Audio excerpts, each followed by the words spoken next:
Hello everyone and welcome to Future News Daily, where I bring you the latest advancements in technology, longevity, science, medicine, and AI. Today is Friday, December 23rd, 2022. Don't forget to like, subscribe, and hit the notification bells. With that being said, let's get started.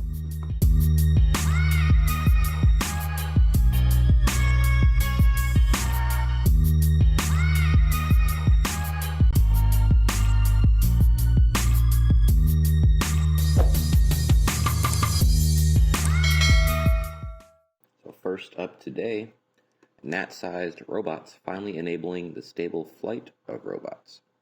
So, University of Washington researchers built a Gnat-sized robot, RoboFly, to address robotics-related problems. A new flight control and wind sensing system that University of Washington researchers have created may be able to help solve this difficult robotics problem and allow steady flight of robots as small as a gnat. The accelerometer, a sensor that can measure the acceleration of any moving machine, item, or body, is the foundation of this system, which was first described in Science Robotics. Small flying insect-sized, lightweight robots could be used for space exploration, hazardous site inspections, search and rescue operations, and other extremely beneficial real-world tasks. Despite their potential, these robots have yet to be fully realized, in part because of technological difficulties that were faced when attempting to steady their flight and mechanically mimic the natural hovering skills of insects. According to Sawyer Fuller, one of the researchers who conducted the work, quote, "For almost 40 years, robotics and microfabrication experts have dreamed of producing gnat-sized robots that weighed just a few milligrams. This idea was first put up by Anita Flynn at Berkeley. Researchers from Berkeley University and the Army Research Labs were among those who succeeded in their attempts to develop actuation systems for insect-sized robots weighing 10 milligrams or less in recent years. But so far, it has been difficult to reliably stabilize and control the flight of these exceedingly tiny robots." Later, she and Rodney Brooks advocated sending small robots known as smart dust out to study the solar system in the amusing paper titled "Fast, Cheap, and Out of Control, a Robot Invasion of the Solar System." These robots would be considerably smaller than 100 milligrams, bumblebee-sized UW robot, RoboFly, that students in my lab have so far developed. Without feedback management, small flapping wing robots and drones are typically unstable, according to Fuller. They fall out of the sky in a hurry if you turn on the wings or rotors. According to theory, flies use gyroscopic halters as feedback to compensate. Therefore, incorporating a gyroscope into the robot's architecture would be a logical answer. In my doctoral work, I discovered that flies use a sensation of wind from their feather-shaped antennae to guide their flying, which is where our answer to the issue came from, Fuller said.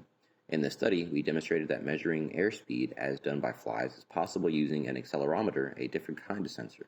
The main advantage is that accelerometers are fundamentally more compact and effective than gyroscopes. They come in a packet weighing just 2 milligrams and are readily available off the shelf. Quote, "We found that the two systems responded pretty similarly when we compared a simulated reaction of our system to a blast of wind with how fruit flies respond to the same gust," Fuller said. Quote continues, "We can now test an intriguing theory concerning insect flight control. In particular, it suggests that flying insects without gyroscopes, such as bees and moths, may be able to control their erratic flight dynamics by detecting wind with their antennae," Fuller said. "We were able to develop a stabilizing flight control system based on commercially available parts that is small enough for a gnat-sized robot. Our approach might also be modified to work with larger robots, like the 100 milligram UW RoboFly, giving additional payload space to bigger battery or more sensors. We intend to demonstrate it flying on the UW RoboFly in our next investigations." So gyroscopes may potentially be integrated to assist small flying robots fly. However, the gyroscopes now on the market are nowhere near as efficient or light as they would need to be to fly on such light devices. A complete gnat-sized robot weighs 15 milligrams, which is 5 milligrams more than the lightest gyroscope that has been created to date. Using a 30-gram robot, Fuller and his colleagues evaluated their system in simulations and actual trials, and discovered that it could actually successfully stabilize its flight and accurately mimic the flight dynamics of fruit flies. They anticipate using it and testing it on numerous different flying robots in the future, including smaller robots that weigh 10 milligrams or less. Alright, pretty interesting there. And next up, Stem cell plasters could revolutionize heart surgeries. So, researchers at the University of Bristol in the UK, funded by the British Heart Foundation, have developed stem cell plasters to revolutionize the way surgeons treat children living with congenital heart disease, so they don't need as many open heart operations. Heart defects are the most common type of anomaly that develop before a baby is born, with around 13 babies diagnosed with a congenital heart condition every day in the UK alone.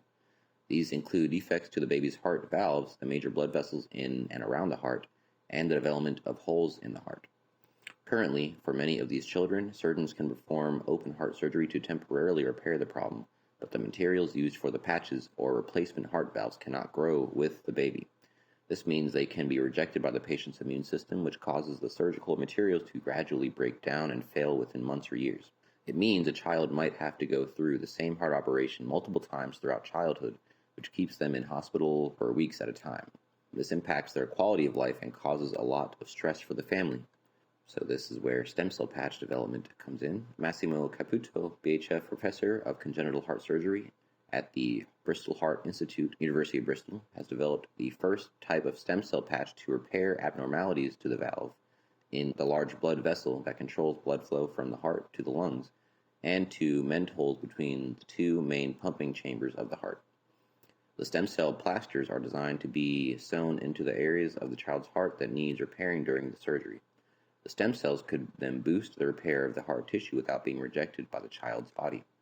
These stem cell patches have the potential to adapt and grow with the child's heart as they get older, removing the need for repetitive heart surgeries and the many days at hospital recovering after each one.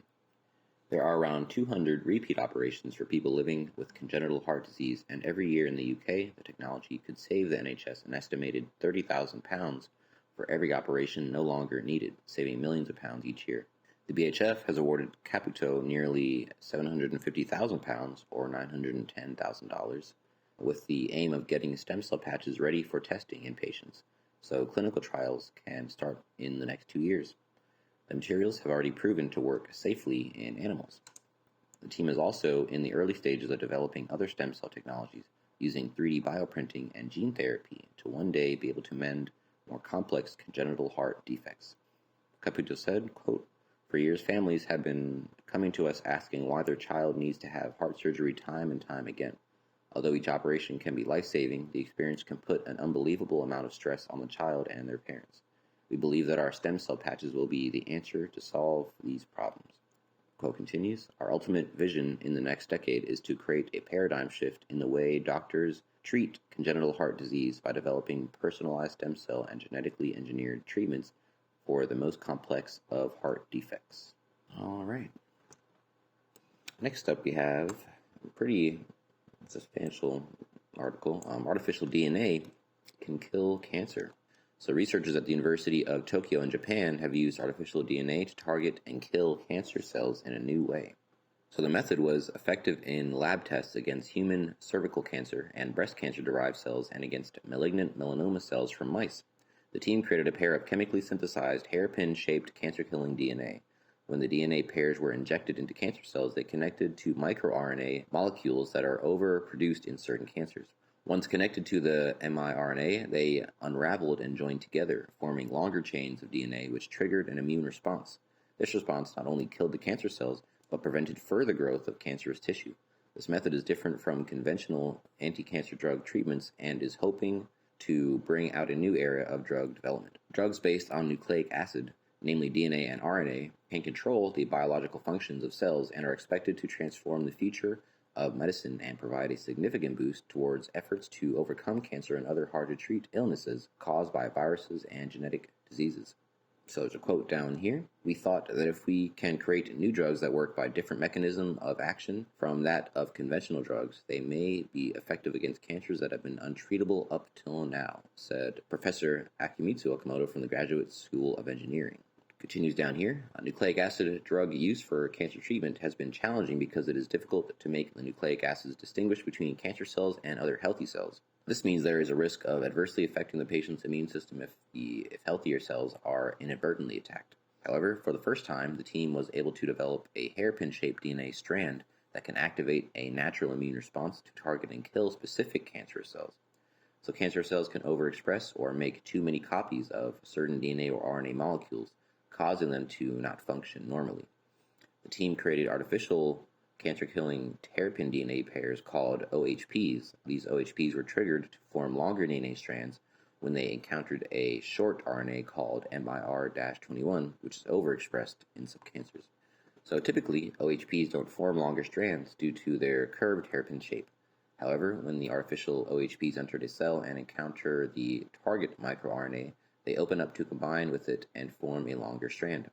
This then causes the immune system to recognize the presence of the overexpressed MIR-21 as dangerous and activate an innate immune response, which ultimately leads to the death of the cancer cells. The tests were effective against overexpressed MIR-21 found in human cervical cancer-derived cells, human triple-negative breast cancer-derived cells, and mouse malignant melanoma-derived cells. Quote, the formation of long DNA strands due to the interaction between short DNA OHPs and overexpressed MIR-21 found by this research group is the first example of its use as a selective immune amplification response which can target tumor regression, providing a new class of nucleic acid drug candidates with a mechanism that is completely different from known nucleic acid drugs, said Okamoto. Quote continues, the results of this study are good news for doctors, drugs discovery researchers, and cancer patients, as we believe it will give them new options for drug development and medication policies. Next, we will aim for drug discovery based on the results of this research and examine in detail the drug efficacy, toxicity, and potential administration methods. All right.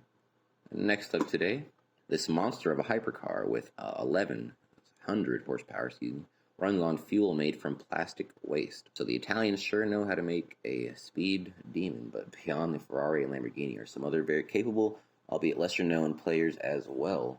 Bertone is one such company that is quite well known as a coach builder, but a 1,100 horsepower hypercar. Say hello to GB110. So the Bertone GB110 is a monstrous hypercar that has 1,100 horsepower and a mammoth 1,100 nanometer of torque. It also fires from 0 to 100 kilometers in just 2.79 seconds and takes 6.79 to hit 200 kilometers per hour. The top speed is reportedly set at 380 kilometers per hour, with a 7-speed automatic transmission ticking the numbers. The two-seater vehicle also has an extremely aerodynamic body profile. Of course, the most notable thing about this car being that it is fueled by recycled plastic. So, of course, doesn't have a price, not too much details, so the precise details of the engine have not been revealed. Yeah, that's pretty much it for now on this. But of course, this is going to pave the way for, I don't know how they managed to. So yeah, it's going to be, people are going to be very curious about this engine. You know, how are they converting this plastic waste, these polycarbonate materials into renewable fuel? I'm sure we'll find out very soon. Last up today, USPS aims to only buy electric vehicles from 2026 on. So the United States Postal Service on Tuesday said it would only buy electric vehicles from 2026 on, and about face from the agency's original plan to continue with internal combustion powertrains for most of its next-generation fleet. So the USPS plans to acquire 106,000 vehicles between now and 2028, of which at least 66,000 vehicles will be battery electric, the agency said in a press release. The plan, which aims to replace an aging delivery fleet that currently numbers 220,000 vehicles, will cost $9.6 billion US dollars, with $3 billion coming from the Inflation Reduction Act. Under the current plan, at least 45,000 of the USPS's next-generation delivery vehicles, mail trucks designed specifically for the USPS and built by defense contractor Oshkosh, will be battery electric, representing 75% of the planned 60,000 vehicle fleet. The USPS also plans to acquire 21,000 EVs based on off-the-shelf designs. So I guess this is just a... no, this isn't a concept. Is this a concept?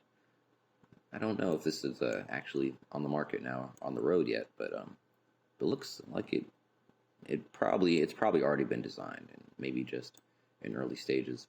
Anyway, it continues down here. The Postal Service also anticipates including internal combustion vehicles necessary to meet immediate vehicle replacement needs, the release noted. Feasibility of a 100% electric USPS fleet will continue to be explored, according to the agency. The first NGDV mail trucks are scheduled to enter service in late 2023, as replacement for the aptly named long-life vehicle trucks that have plied mail routes for decades. The USPS initially had a much more conservative electrification target, which proved controversial. The USPS in February of last year revealed plans for the next generation trucks with only 10% electric after President Biden had made an executive order emphasizing EVs in federal vehicle purchases. That led to lawsuits from states and environmental groups. The past summer, the USPS gave into pressure, boosting its plan for EVs to half of the future fleet. A look into some of the original USPS analysis behind the electric mail truck was released around the same time and found it to be significantly flawed, especially in its life cycle assessment, which made a strange assumption that the grid wouldn't get any cleaner than it was at present. As we reported earlier this month, there aren't a lot of EVs currently available to federal agencies. The Ford F-150 Lightning was the first electric pickup truck officially available, but Ford's closing of orders bumped it off the list for the time being. The NGDV mail trucks are being built for the USPS specifically to be a bespoke design, though, so the agency has had an opportunity to order up the ratio of each vehicle type it needs. Alright, so pretty interesting there. Again, continuing on these trends that we just continue to see and will continue to see throughout our lives. So that is the last article I have for you today. Don't forget this video is for educational purposes only. I will never recommend any investments, solicit your time or money, attempt to contact you on any other platform, or own any rights to the information within this content. With that being said, thanks for tuning in, and I'll see you in the next one.